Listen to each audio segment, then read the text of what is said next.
welcome to the Smart Drive podcast, where driving expertise meets real talk. My name is Simon Horton, driving enthusiast, EV enthusiast, and advanced driver. And I'm Ashley Neal, driving instructor by trade, but I do also run a driving education YouTube channel. Which is quite successful. You know what? It's something that I don't know. I ever talked about it, Simon, about how I actually started getting into YouTube and doing YouTube. Have I ever told you the story? I don't think so. It was simply to help my students cope with complex junctions. Right. The first video that I ever did, there's 2 roundabouts in Norris Green. It's the one that is featured occasionally on my outro of my videos, although not so much nowadays. It's quite complicated. The examiners, to be fair, have made a little bit of a mess up with it over the years because their directions do cause a little bit of confusion. So I just did a video just helping my students work out which lane to be in, when to signal, what to do. And I started passing them just over to my students, and then they were obviously, at school or whatever with their mates. And then they said, "Oh, watch Ashley's video on this." And it just started from there. So it just started just trying to help people. And here I am 8, maybe 10 years later with 170 odd thousand subs. I don't even look at it that much detail, to be honest. It doesn't really bother me. It's just a number. You will have noticed I went back through my YouTube back catalogue. There was a really random event. So I went back through and I started pushing to public things that had previously only been privately listed because I was maybe using them to support an argument or something like that. So you'll have seen some things going in there that go back quite some time. Did you see my comment about new car? Yeah, thank you. That sounded quite nice. That was it SQ3? Was it RSQ3? Yeah, RSQ3. Mid-box delete, induction kit. Yeah, it was tasty. It was tasty. I say, nice sounding motors, to be fair. But that was the one. That was the reason I got into electric cars. Okay. What made you go from that, which is quite a motive car, I would say, to something? I know you probably won't like me saying this, but I do call them appliances. Electric cars. I don't think they've got much soul. They do suit me, and my next one probably will be an electric one. But what made you go from that to an electric, Simon? To be honest, it predates that. So I was involved in, I started hiring Teslas when I was doing some work down in the Midlands and then down in South Wales. So I didn't own my own car. So I got into liking Teslas at that point.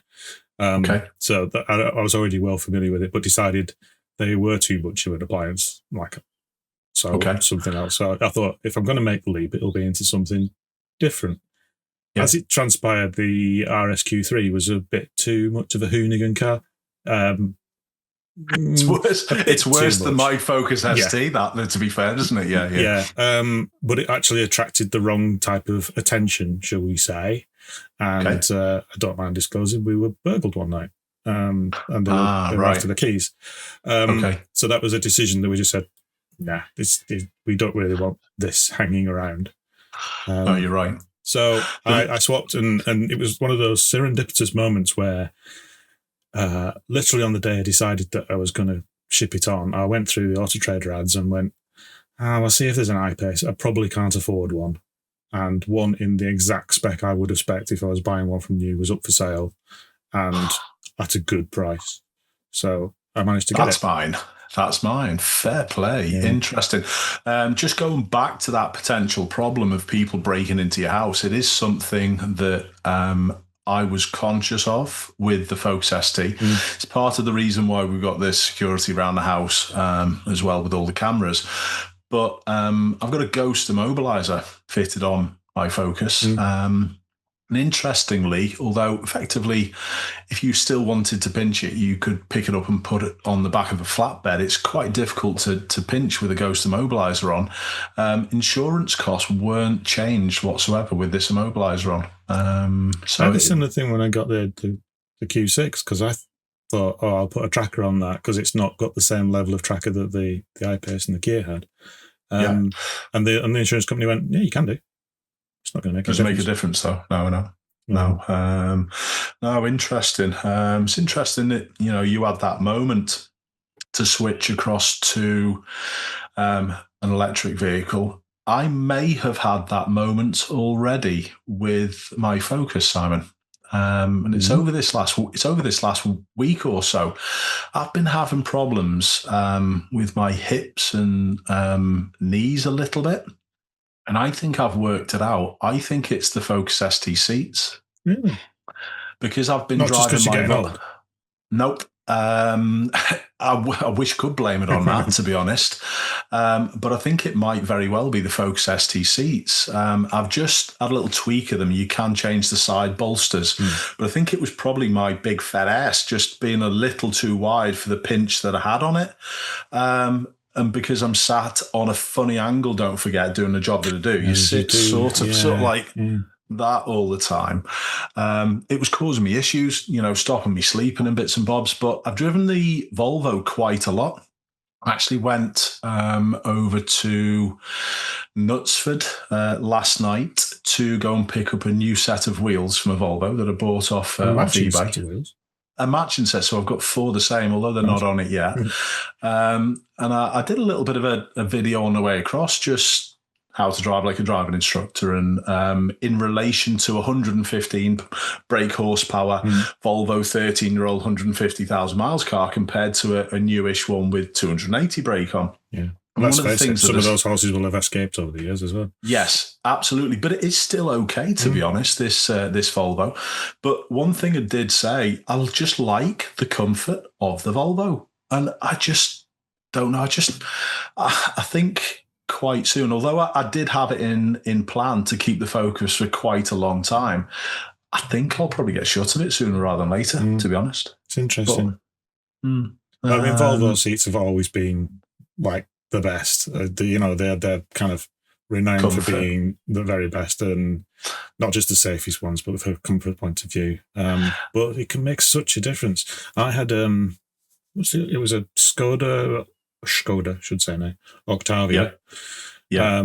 I came out of a Seat Altea, went into this Skoda, and within 3-4 weeks, I was starting to get back pain. And all it was right in the very bottom, the lower lumbar support was just lacking. There's nothing you could do about it. But that caused me loads of pain, to the point where, even though it was a company car, I managed to argue that I just couldn't drive it anymore. I needed to go in something else. And finished up in a hire car, a Kia Sorento, which was horrible. Didn't like that. No, they're quite popular, the Sorrentos as well, aren't they? Yeah, but this was one of the first gens where it was like a 3-speed automatic on an old sluggish 2-litre Vauxhall engine. I get you. It's the only car I've ever experienced that's changed down a gear going uphill on the motorway. It's like...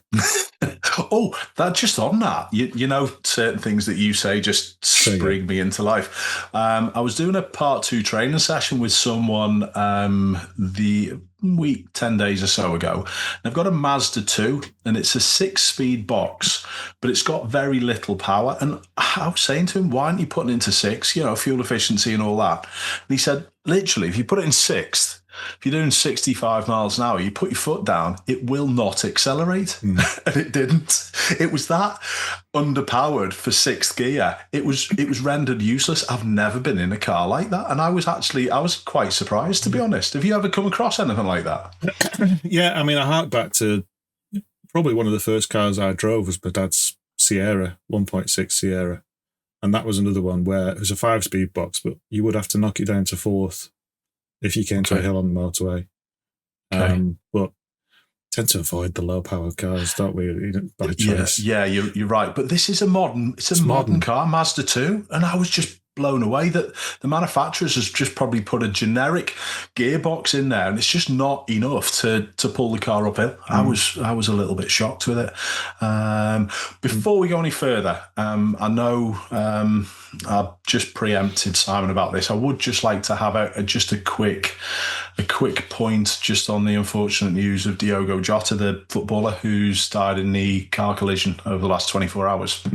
And this has happened on the day that me and Simon are recording this. It's obviously not going to go out, today or even over the next couple of days.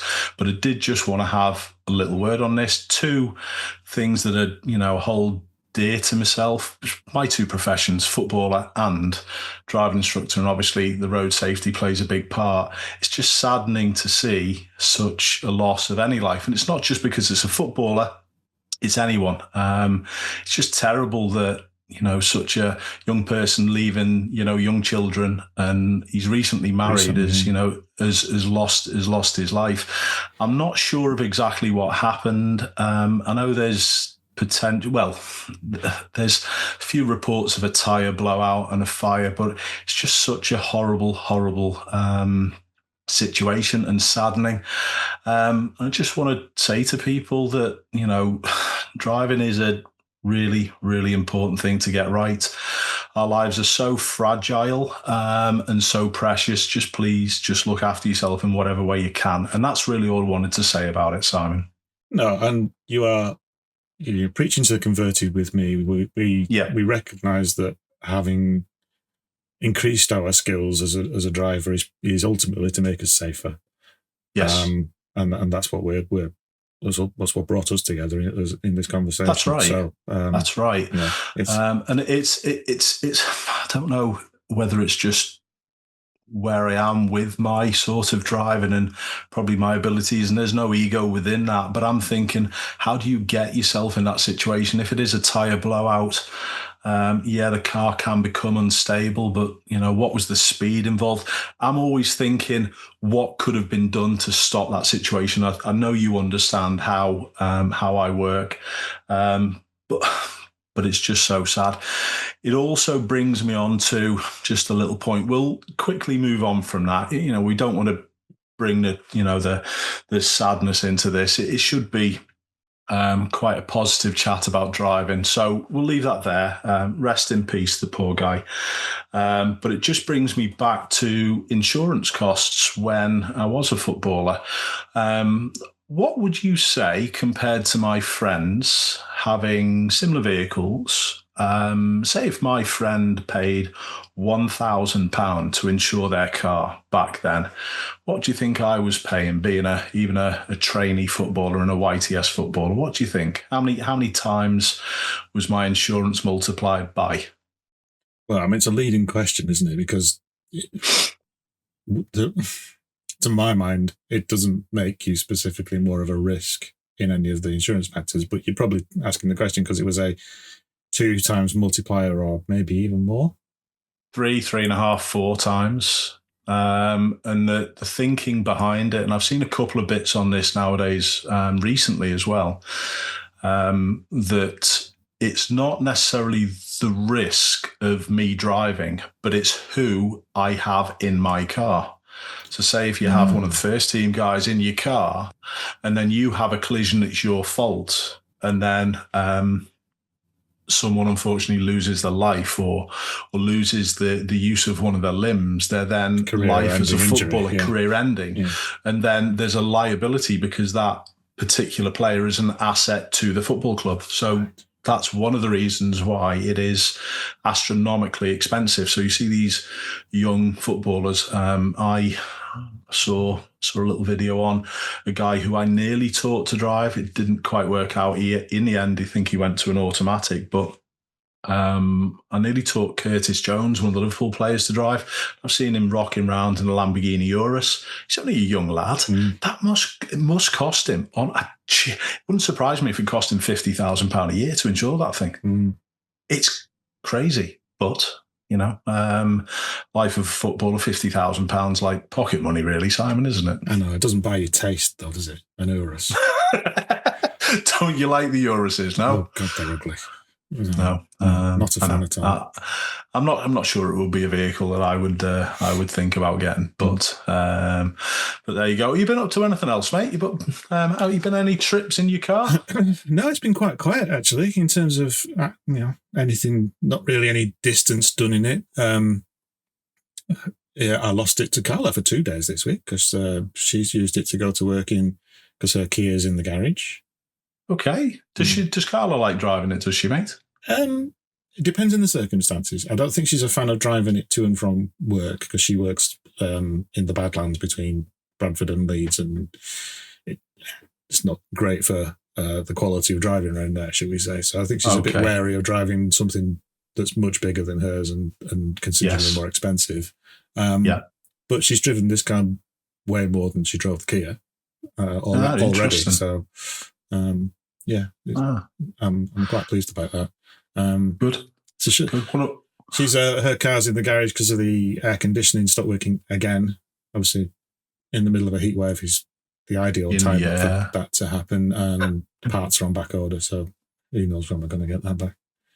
I get you. One of my sons, I don't know whether I've said, my eldest, he's got the new Tesla Model 3.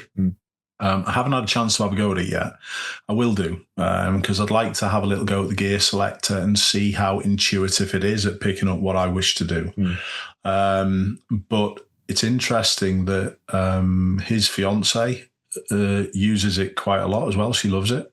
She's the first electric car that they've had, and she's really taken to it. So I think, don't know, they do suit a certain style of driving, and I think I've probably reached that point where I'll probably get the next one.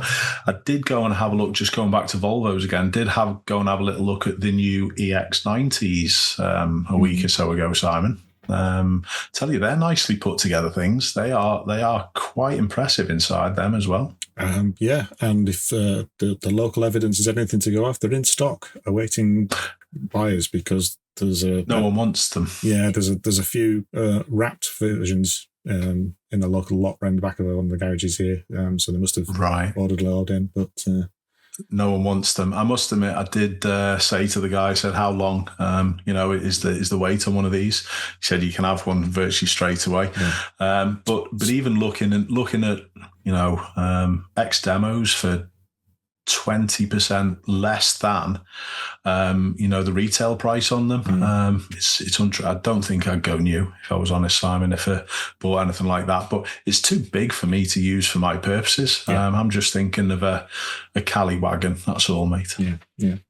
See, the Volvo bug's bitten now, isn't it? So that's it now. Yeah, it's interesting that I've mentioned it a few times, but I really like me V50. It's been doing well on juice. It does 60 miles a gallon on a motorway.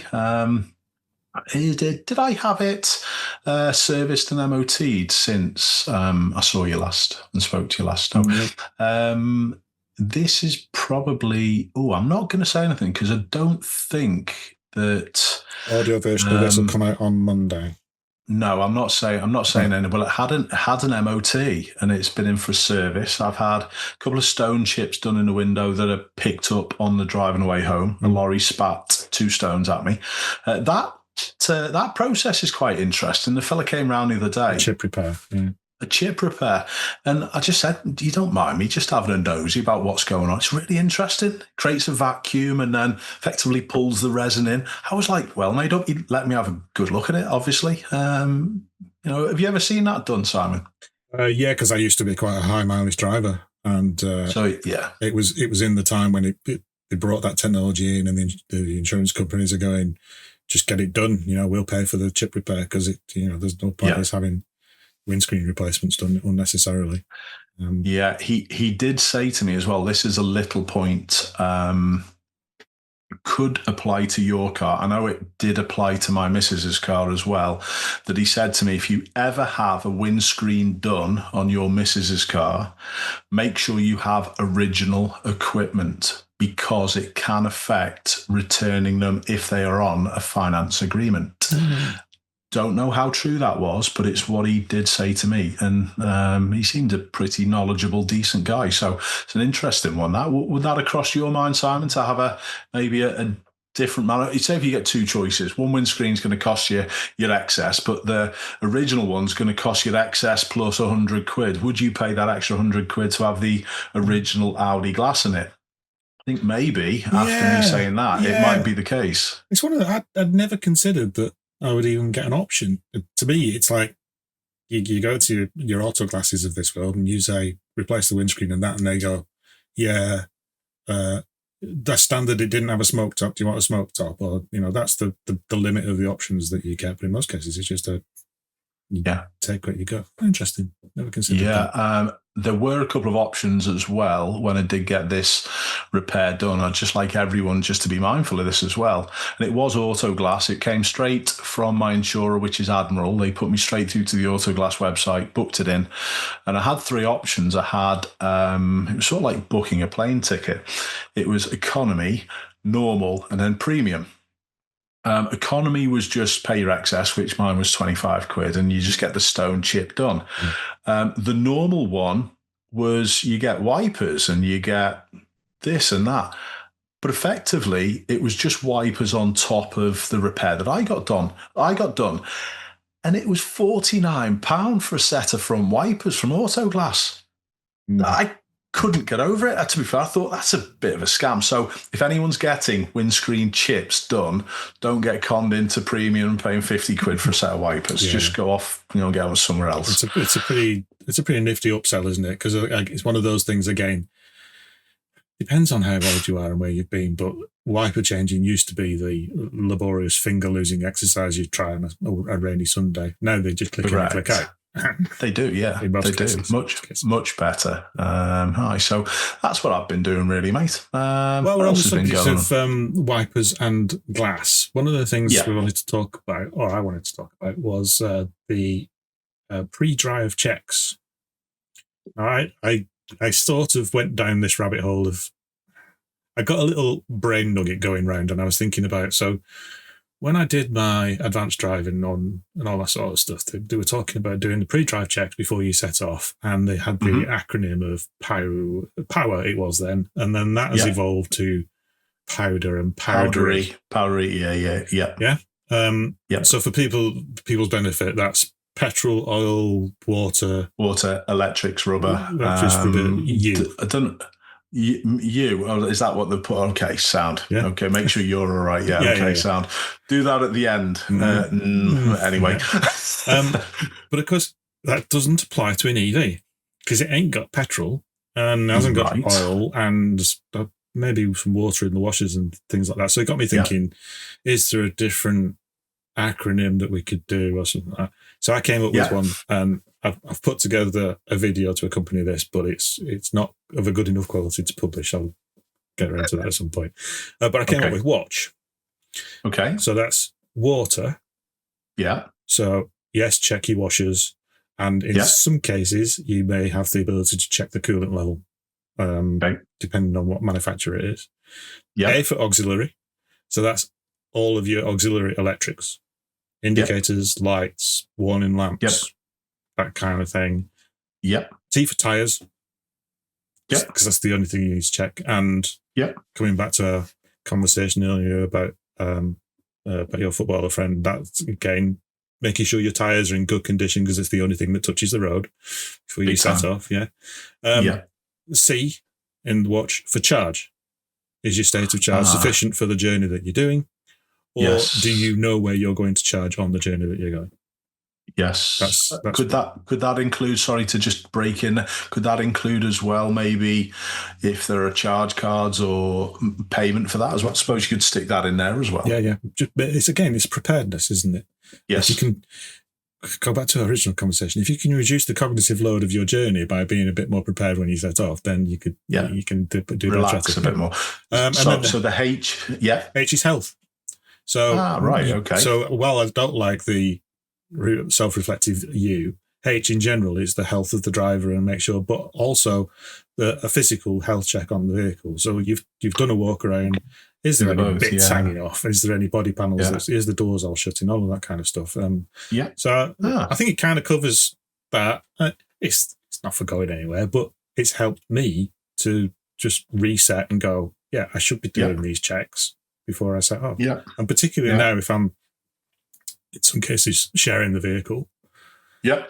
It's a good thing to do to make sure that everything's prepared before you set off. All right, yeah. It's a good shout. I must admit, we driving instructors do tend to do a few of these checks quite a lot because we're constantly teaching them to learner drivers. But I must admit, hold my hands up, I probably don't do as much. I don't think people should be paying me my hourly rate to then go through show and tell questions. So what I usually do with them, Simon, is saying, find the questions, learn them, do them yourself, and I'll give them a little look underneath the bonnet just so they're specific to my vehicle if they're using my vehicle to test. Mm-hmm. But I probably don't do this as much as I probably should do, if I was honest. It's you get full sense of security about it, just because of the reliability of vehicles these days. Yeah. Your Focus ST is probably one of the higher tuned vehicles. Have you ever had to put oil in it? No, I do check it as well. Yeah, it's not using oil. No, it's not. I've never had to do, touch wood, never had to do a thing with my Focus ST. It's just been for another service. Okay, all good. Just interesting as well. The first service I had, it was about 8,000 miles that I had it. I chewed through is it a 12,000 mile service schedule and 8,000 miles, which makes sense with the mileage that I do and the type of driving that I do. And it virtually went through its original tyres in that time. I swapped over to the Cross Climate 2s, and the fronts have no less tread on than the back with another 8,000 miles on. That's quite interesting as well, that the Cross Climate 2s have probably been much better wear-wise than the original, what were on it? Pirellis were on it originally. Quite impressed with the wear rate on the Cross Climate 2, Simon. Yeah, it's interesting, isn't it? I mean, I didn't have the Kia long enough on those Cross Climates to really get a feel for the wear rate. Prior to swapping them over, the wear rate had been even all the way around, so I was expecting it to be similar because it was, that's the good thing about all-wheel drive EVs is they do even tyre wear if they're set up properly. Yes. Oh, that's quite interesting. Did you see that on the Cross Climate conversation, the Cross Climate 3s have come out and they've brought out a sport version? Sport as well, yeah. And I did watch the tyre review video on it, and the wet performance on the sports is right up there as well, which is one thing that I think probably the Cross Climate 2s do fall down a little, to be honest. They're not any worse than my Pirellis that I had on the car originally, because unless they were warm, they were rubbish, if I was honest. But I don't feel so assured underfoot in wet conditions as I do in the dry, or in fact in icy or snow in the Cross Climates. Right, interesting. But the wear thing was, it interested me, to be fair. I thought, that's pretty good. A lot of people said to me that the wear rates on them were terrible and they used to just wear down really quick, but not from my experience, not driving a 280 brake horsepower front wheel drive car. So all good. Good. It's a theory. Might be complete BS, but here's a theory. Because of the wear rates on your front predominantly being the work that you do, low speed maneuvering, etc. With a hard tyre, it will scrub quite often when you're doing low speed maneuvering. I wonder if the softness of the Cross Climate means that it's actually flexing rather than wearing when it's doing low speed maneuvering. Possibly, yeah. I get where you come from. Maybe it's just interesting for me, to be honest. It's just opposite of what I expected. Expected to be changing them again, and now all the they fill in the service report and do all your tyre wear and everything. They were probably about 0.5 mil difference between the back and the front. Anyway, crack on. Don't mind that. I've not changed them throughout the summer months. They were fine in the winter. I don't drive the car to the extremes where it needs a performance tyre. So crack on. Well, happy with that. Just going back to what I was saying about my Volvo. Sorry for going on about Volvo again, but it's been interesting feeling the difference between the two cars and having them side by side. Even the sharpness of steering, getting back to a car that does 3 turns lock to lock Volvo, as opposed to my Focus, which is 2 turns lock to lock. Even that, it's quite, I wouldn't say it's strange, but it's. I found myself coming into corners and go, oh, need a little bit more steer than that, and then end up crossing my hands. So, the differences are quite apparent when you're able to use 2 cars side to side. Even the length of throw of the biting point in the Volvo is much longer than the Focus, and I suppose it sort of like aids that smoothness. Honestly, it's been interesting driving a 13-year-old car, and I've quite enjoyed it. I did some Googling just to see if I could come up with a really boring fact about the Volvo 350 for you. Okay. The only thing I could come up with that was really boring is, and you might find this interesting, it's actually a Focus. Yes, it is underneath, yeah. Yeah, so it's on that Ford C1 platform, that's the C-Max and the Mazda 3 and that. So, it's... And I think it even went... Is it up to the previous generation Focus? 20... Yeah, it might even be up to the previous. I think it is, yes. So it's interesting that you see such differences, even though underneath they're actually just a generation different in terms of a platform. That's right, yeah. And one of the guys who looked over it as well, when it had a service, just said it's got all new brakes all around. He said, you do realise most of the running gear and most of the bits and bobs are Ford, so that it's actually pretty reasonable to, service, and the parts are pretty good. So all in all, no problems. I think I'm going to try and have a little look at the costings for getting the little dents fixed in the side as well. I'm going to see what that's going to turn out like. But I don't think I'll end up doing it. But I just want to find out, how much it would cost to get it back to, probably, I wouldn't say an A condition, probably a decent B. That plays into the series, doesn't it? Because your comment when you got it was, I might not get those done because, let's face it, newly qualified driver more susceptible to that kind of damage, maybe. But with insurance costs being predominantly higher or something for that age driver, they might be the ones that dip their hand in the pocket to get things repaired rather than it going to an insurance job. So it'd be interesting to see. Yeah, I did. Jump on someone, not literally, saw someone in a local supermarket with smart car repair on the back of his T-shirt, and I just went, oh, excuse me, can you just come and have a look at this? And he did. He was lovely. He came outside and he said, it was a bit too big job for me. He said, but it can be fixed.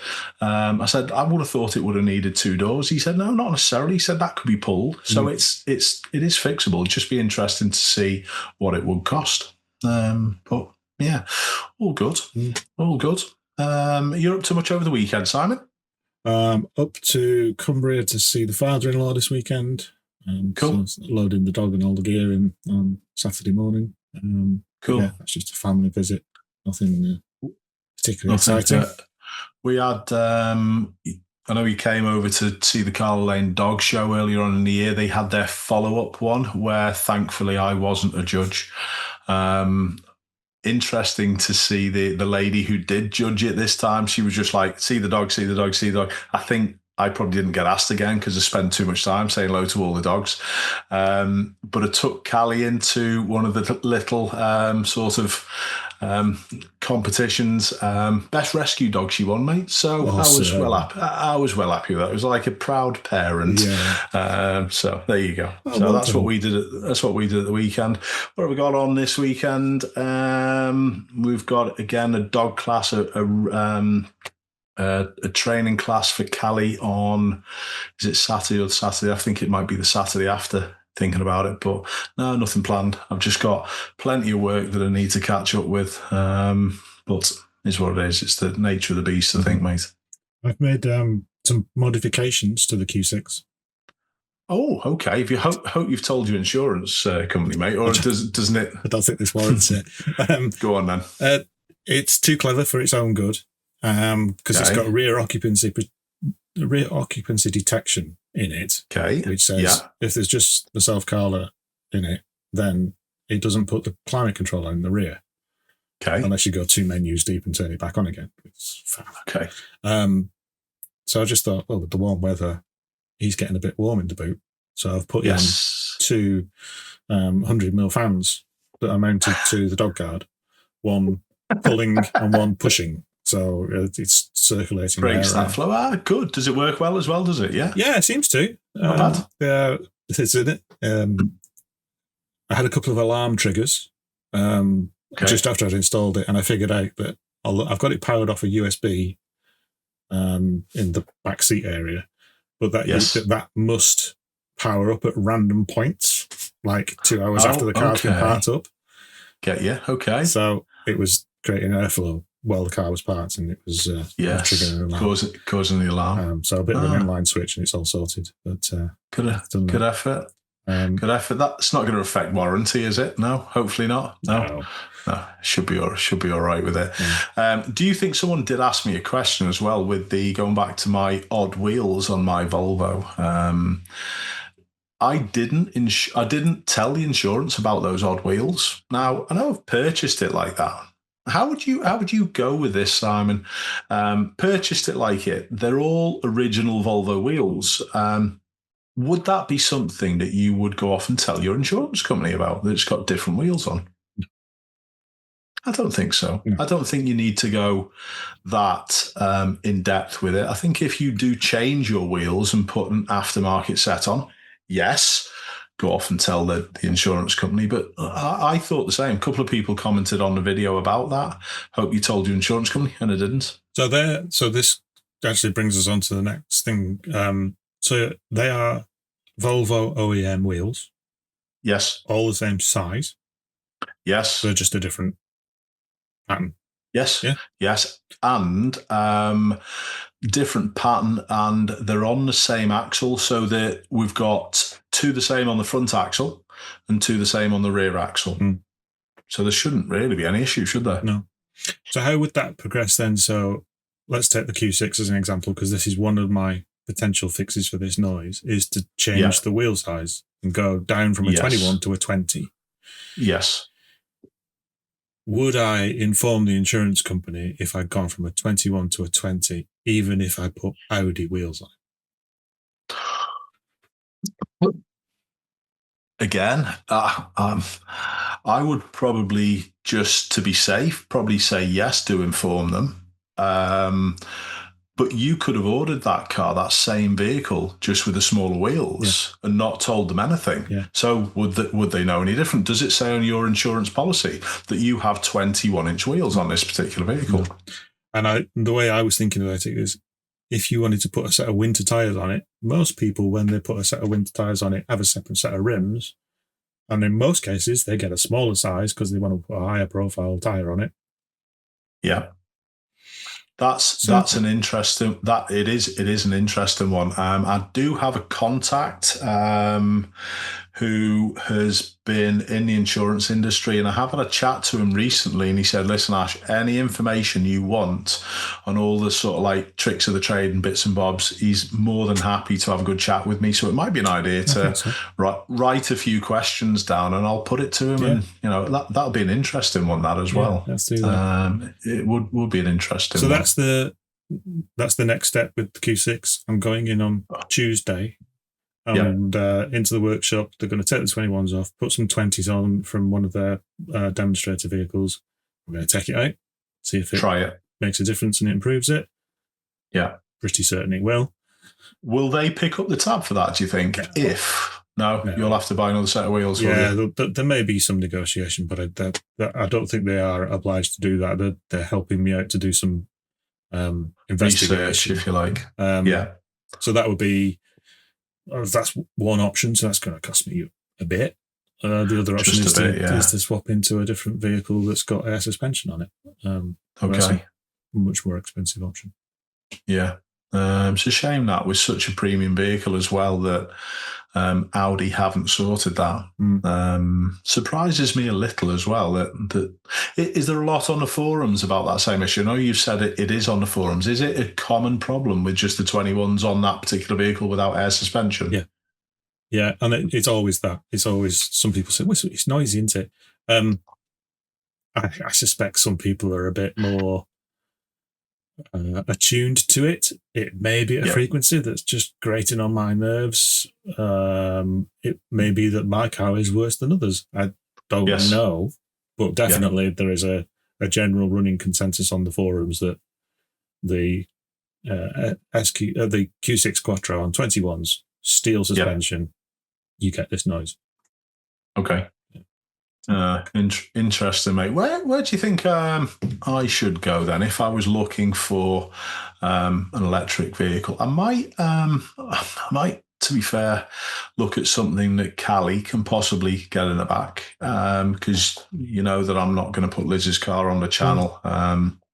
Is there anything that stands out for you that I could fit our big mutt? She's about 31 kilograms now, mate. She's getting a big girl. Can you think of anything on the electric market that would possibly suit? The only other thing I was looking at, well, things have changed a little bit. When I was looking, the only thing that was in consideration was the Skoda Enyaq. Yeah. You can get the VRS. Okay. Tasty. You can even get in lime green if you want. Wow, no, I've had enough of green, I think. But that was a good option. The only reason I didn't go for it, and I think we've said this before, is because it's not 800 volt architecture, and it felt like it was a step back for something where I'm going long distances. But it was a credible second or two. That's the only thing at the time that had a big enough boot. I've been even tempted to go second hand, you know, Simon. I'm not that bothered, to be honest. I don't have to have the latest plate. I'm just going to stick my private one on it anyway. I tell you what I did enjoy when I think did I tell you that they made a mistake with Liz's last electric car and they lent us an Audi Q4 e-tron for about 6 months until they ordered another car. And I enjoyed that car, you know. I thought the turning circle was good. It was about the right sort of size. I think I could probably still get our mutt in the back. What's your thoughts on them, mate, the Q4 e-trons? Yeah, I can see one on the CCTV now. Guy across the road's got must be a black edition because everything's black on it. So Liz would like it. But yeah, it's quite a tasty car. It looks nice. It's a good size. Doesn't have to be, you know, a rocket ship. To be fair, I'm not bothered. If I was honest, you know, anything 7 or 8 seconds to 60 would be plenty enough for me for the stuff that I do. You know, even tempted with a second-hand one of them, and then not spend any more money than me Focus, if I was honest. But don't know. A few little things rattling around in my head at the minute. Interesting. I think the Q4 is on the same platform as the Enyaq. Is it? Yeah. Right. So yeah, that's probably why they're a credible alternative. Yeah. Fair play, mate. Fair play. Anything else coming up, mate? Anything else that have you got a little list there? I don't know whether if we exhausted all the little things, or have you got a number of things? Got plenty of things to talk about. The one I was keep going. I was going to pitch this at you. I might save it actually, because I want to talk about our history of breakdowns at some point, because we sort of touched upon some of the little mishaps that we may have had along the way. But when we're talking about vehicle reliability and how it's got better, I just wanted, you know, I've got a catalogue of potential breakdowns. Should we do that next time? Yeah. Should we do that on the next one? Let's save that one. So Ashley and Simon's breakdown history. Yeah. No, I've got a quiz for you. Go on. I'm going to test your knowledge as in your area of expertise, which, by the way, should be the driving tuition.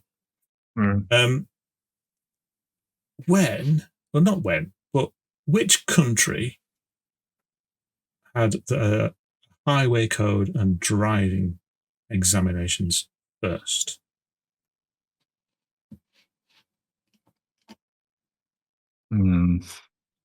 Are we talking around the world?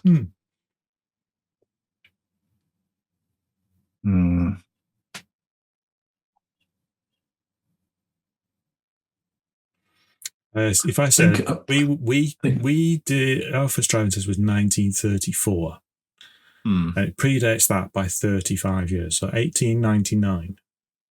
Wow. I'm thinking I'm going instantly to car manufacturers, and what car manufacturers? Ford, America, US? No, give in straight away. France. Couldn't tell you. France. Yeah.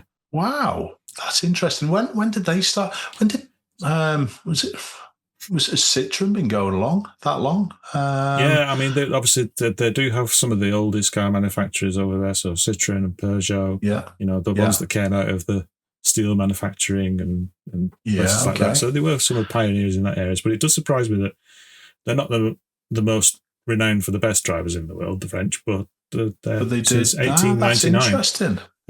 Didn't know that. That's good. That's good little trivia. So Ashley, Neil, Simon 1. Yeah, go on. Have you got any other questions, mate? So now I'm just going to build on that because they were not just pioneers in having driving tests. You've driven in France, haven't you? I have. Yeah. Yep. What do you think to the road signs? Do you think they have good quality road signage? You know what? I can't honestly remember too much about it. It was when one of my lads is 25 today. It was when he was a baby, probably the last time I drove in France. So we're talking over 20 years ago. And that was probably one of the most scary moments ever, that I should have just listened to my own brain. I nearly fell asleep at the wheel on the way back home. Mm-hmm. We were in Euro Disney in Paris, and I drove all the way back to Liverpool. And the only stop and only break that I had was to go across on the Channel Tunnel. But I can't really remember the signs. What's your thoughts on the signs over in over in France? I've always thought their road signage has been particularly good. The autoroute signage has been much clearer, I think, than anything, particularly if you consider you're reading something in a foreign language and it's still clear. But this all dates back. This goes way, way back. So the Michelin Guide that we've all heard about, now famous for adding stars onto restaurants and things like that. But they started off as a motoring app. Route planner. I remember the old, it was like an A to Z. It was Michelin books, wasn't it? I do remember them. Yeah. I've still got one. Okay. Just because, I'm still like that. But they started with the Michelin guys in the 1900s. So, just around the time of they were introducing driving tests, they were introducing this as well. And what it was is that the Michelin brothers came together and went, pretty canny, savvy business guys, and went, how can we sell more tyres? We want people to do more miles. So they came up with the Michelin Guide so people can find their way around. But then they realised that even though they'd produced the guide, nobody could find their way around. So then they started introducing road signs, and they were fitting clear, visible road signs for free, so that people could navigate around more and drive more and use their tyres more. So interesting. So their signage dates back as being this nice, clear, understood signage, goes right the way back to then from the Michelin Guide. Yeah. Was that, sorry, I can't remember whether you said this. Was this included, the highway code and the rules? Was that the driving test, one of the first driving tests as well, did you say, Simon, in France? Yeah. Interesting. That'd be an interesting one to compare it across different countries over the world as well.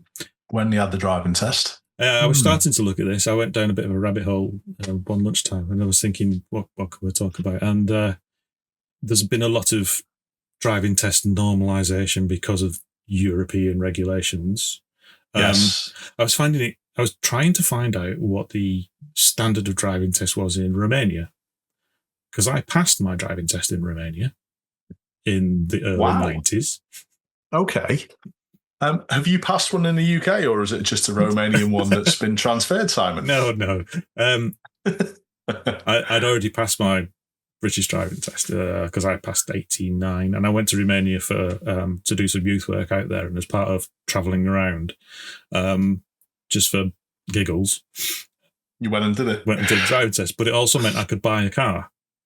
Oh, okay. So I bought a Dacia while I was over there. Okay, bought it, sold it for more money than I bought it for because we did some work on the black market. But anyway, that's a different story. So I passed the drive. But the driving test at that time was comical. I mean, it was, can you drive in a straight line? Can you turn around? Can you drive back again?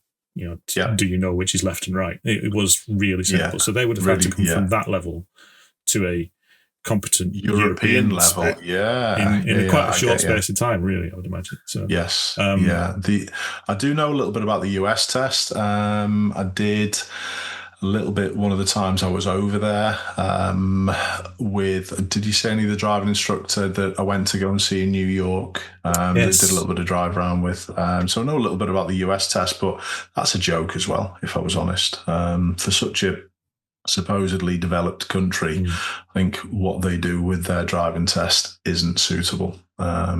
But it'd be nice to go off and experience them, but I don't know whether you can. I know you said you went and sat the one in Romania. I don't think, would it be possible for us being full license holders to go to France and go and take a French driving test? I don't think it would it, Simon?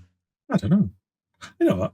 I will find out when I go in a few weeks' time, because my mate David's now living out there as a permanent resident.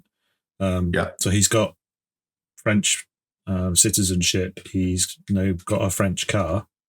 I assume he's still driving on a British license, but at what point does he have to surrender his British license because he's no longer a British citizen?